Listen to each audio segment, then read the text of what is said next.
Magandang hapon po mga ma'am, mga sir. At nandito po ako sa bayan po ng kuya po, kung saan nandito po yung property. Ayun po, tutok po siya sa lahat.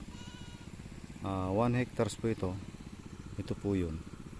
Ayun po, 2 bonus po siya. More or less 1 hectares po ito. Hanggang doon po, cemented road po siya. Hanggang doon po yan. Doon sa may nakikita pong kandun, yun po yung boundary po, pero barangay road din po yon, yung sa dulo po na yon. Back to back frontage po siya. Ito po, more or less 1 hectares po. Ayan po yung 2 bonus po na yan. Ito po at saka itong isa. Ayan po yung property. Ayan po siya, napakaganda po. Flat na flat po yung property. Ayan po siya. Ayan po, napakagandang property po nito ma'am, mga sir.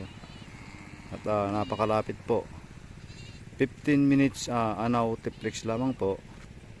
At 15 minutes po sa town po ng kuya po. Pero sakop po ito ng kuya po Nueva Ecija po. Ito po siya. Ito po, napakagandang property po nito mga sir.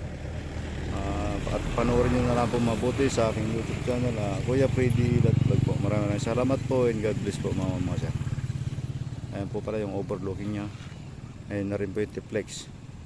Mag-open po lang Tiplex po dyan sa kuya po. Entrance exit po.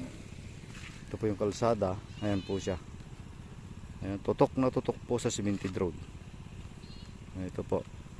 Ang asking price po ni seller po rito is 2.3. Kayo na pong bahala makipag tawaran po sa seller. Ayan po. Ayan po siya. Ayan po, napakaganda po nitong property mga sir. Okay, maraming salamat po and God bless po mga sir.